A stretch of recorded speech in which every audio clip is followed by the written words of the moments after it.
Hey guys, so the title might make it sound like I read like every genre ever, but like that's not what happened. So we are just gonna wrap up what I read in October and November. I read 4 books and they were all different genres out of those 4. So I'm sorry if that's like really disappointing or if you think that that's misleading, but I read 4 books and they were all different genres. And so I'm just going to be talking about what I thought about them. I thought it was a pretty productive past couple months for me because keep in mind, I usually on average read only about 2 books per month. And honestly, October, November is usually really slow for me in terms of reading because it's the first half of the school year. And as a teacher, your girl is busy and tired all the time. But I got migraine meds and I feel like a whole new person this year. So I actually have time to read and the energy, I guess I should say, to read because I'm not having a headache every single night anymore. So, yay. So the first book that I read in this time frame that I own is The Incarnations by Susan Barker. I've been wanting to read this for a really long time. Let's just take a moment to admire how pretty this cover is. Let's take a moment to admire how beautiful the inside is. Like, look at this. They popped off. This design is gorgeous. So, I mean, there's that going for it. But as far as like the content, this is a reincarnation story, and I am such a sucker for reincarnation stories. I adored Cloud Atlas so much, and I've been wanting to read this one for a while. The premise is that the main character gets a note from someone saying that they have been soulmates for 1,000 years. And he keeps getting these letters outlining their different lives together. And what's unique about this one, though, is it takes you through specifically Chinese history. And I found out very quickly as I was reading this book that I don't know anything about Chinese history. So, like, this was awesome for that. Like, I feel like I learned a lot because, like, different things would be happening to the characters and it'd be different points in history. And I would just start Googling different things to figure out, you know, what was actually real versus what the author might have fictionalized, and some of the craziest stuff really happened, and it was great to be able to figure out all of this stuff for the first time. I'm kind of shocked that I didn't know more. So that's one thing that I liked about this. I felt like I learned quite a bit. And Susan Barker has lived in Beijing. I believe that she is British, or yeah, Chinese British, I believe. Yeah. And so she lived in Beijing for a little bit, so it's not like some random person, you know, trying to write about things. She's a decent source and she's done a lot of research on Chinese history as well as lived there in the present. So that was all good. Not a perfect read by any means. One thing that a lot of people on Goodreads talked about that I kind of disregarded, I don't know why I disregarded, because normally I like look out for stuff like this because I don't like things that are super graphic usually. Like, it kind of depends on what it is, but I don't know if I would have read this if I knew how graphic it was. Like, there's so many content warnings for this, y'all. I think that maybe I didn't. I thought that maybe a literary fiction audience was trying to read something that was a little bit more with a fantasy bend, and maybe that's kind of what made them feel like it was more graphic than it was. But no, people on Goodreads are not lying. This is a very graphic book. So I definitely wouldn't recommend this for everybody. Look up content warnings, stuff like that. And, you know, there's always the question, is it excessively graphic? And I don't know, does it need to be there? The thing is, though, like, a lot of the different points in history that she's talking about that are her characters are part of in China are really brutal points. So I feel like if it's not graphic, is she really doing it justice? Is she really making it real for us when she's talking about situations where there were real people at one point that really suffered? Like, I don't know. So that's like my thing. This is ultimately a book that I respect more than I enjoy. So I think that what she was trying to accomplish was really amazing. It just, because of the graphic nature and the flatness of the characters, I just wasn't as into it as I wanted to be. Like, I really didn't relate to the characters at all. And here's the thing, they don't need to be. I understand that that's like a thing. Characters don't exist for us to like them. You know, like, if we're making characters like people, not all people are likable, not all characters are going to be likable. I understand that, but like, personally, I like to at least kind of want to be able to root for people. I feel like I finished this book to the end because I really wasn't sure where it was going, and I had kind of a sick curiosity. I didn't feel personally like I cared a ton about these characters, and so I don't know, it just kind of felt like they went through life after life treating each other horribly and being kind of thrown together in some unfortunate circumstances. I do think that it's interesting how their relationship has changed so much from life to life. I mean, that's something that Cloud Atlas doesn't cover at all. Like, that's like the one book that I'm going to keep comparing this to, because it's the only reincarnation story I've read, unless you count Every Day. But yeah, I think that she did a great job exploring how relationships could be different over time based on just if you're reincarnated into random bodies, how would that work? I think that that was really interesting, but like I said, overall, a book I really respect, not a book I found super duper entertaining. There were some beautiful moments in the writing though, and it is just a really epic story. So I gave it a 4 out of 5 on Goodreads. I feel like it could have gone lower, but like I said, that respect that I have for it, that's kind of what made me give it a higher rating. So it was pretty good. So the next thing that I read on my Kindle, The Burning Girls by C.J. Tudor, and I wanted to read this one as a palate cleanser after the Incarnations, like after all of that kind of graphic storytelling and just unlikable people. I wanted something that was like a little bit more fast paced, at least, to kind of, I don't know, reset my soul a little bit after that.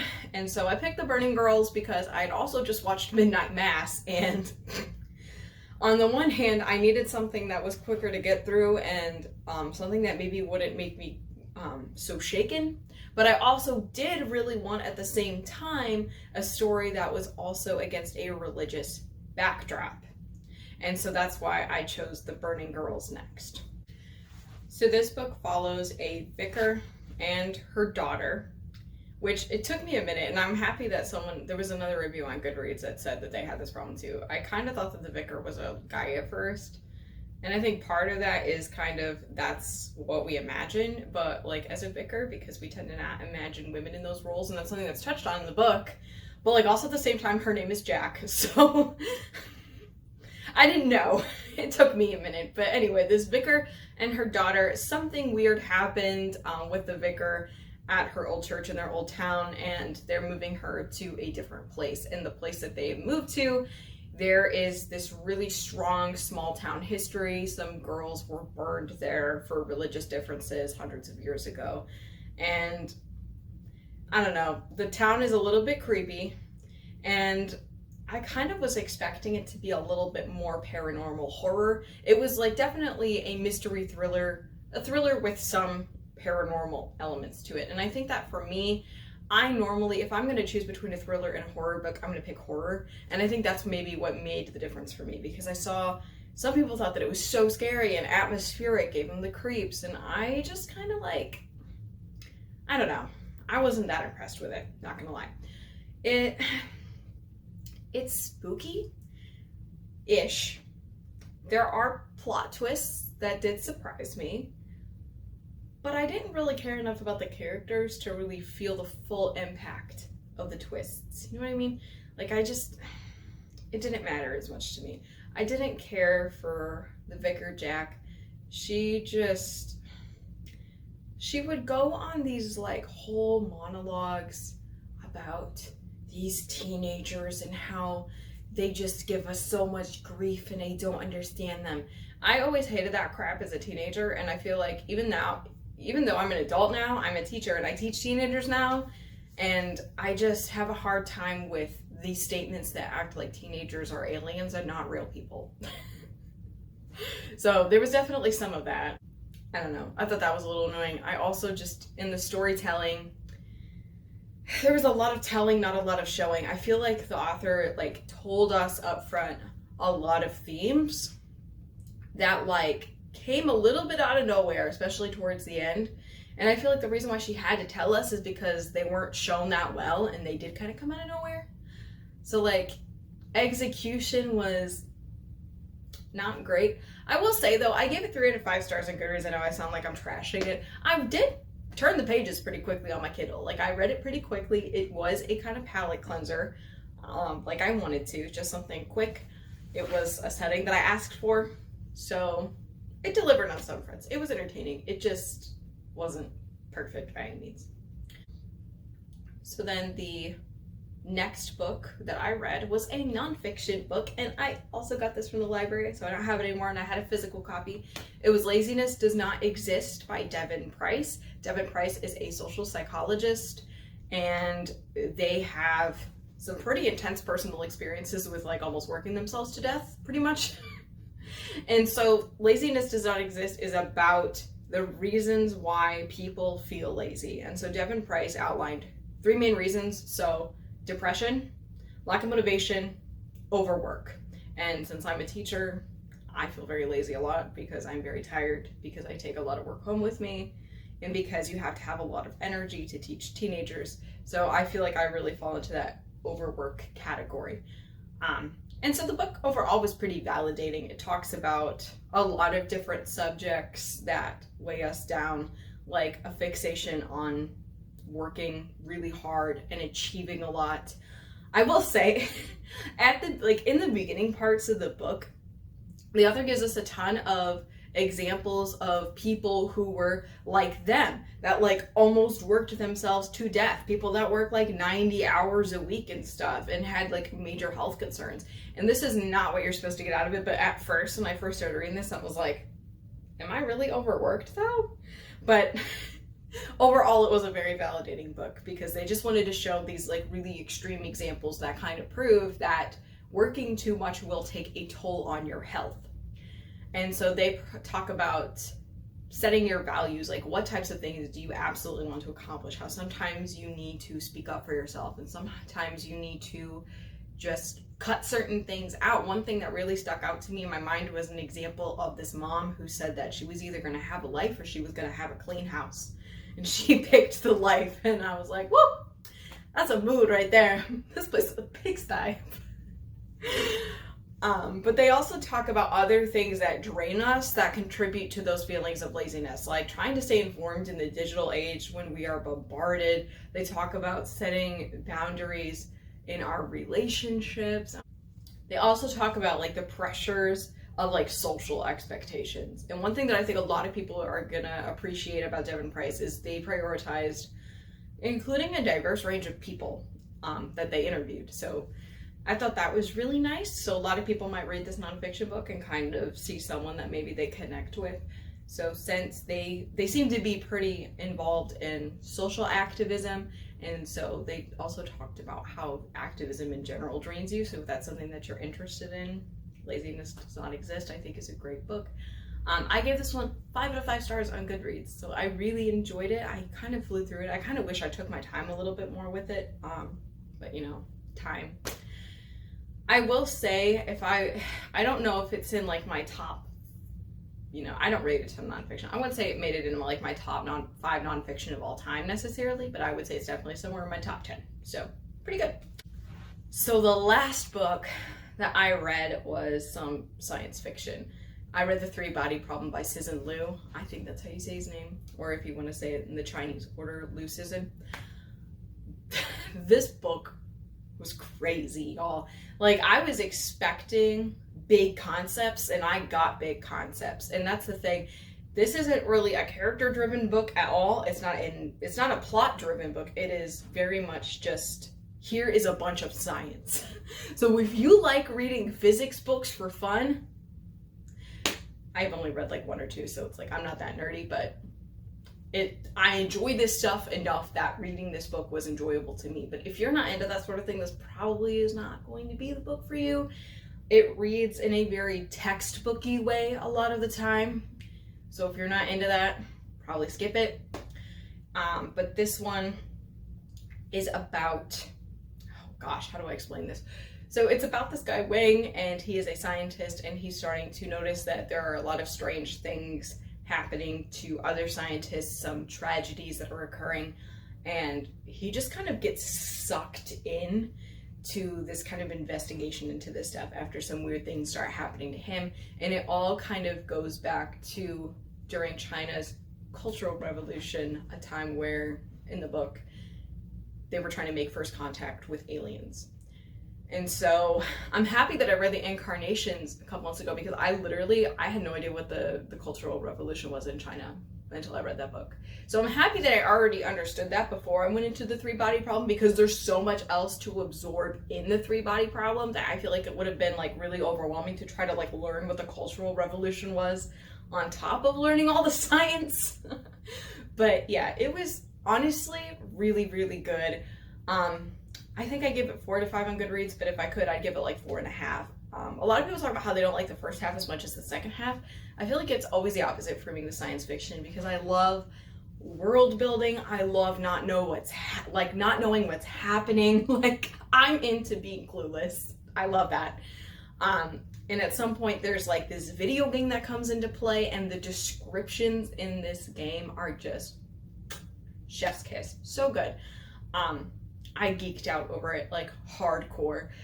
So I loved it. The second half was good. It's just more things happen in the second half, which people like.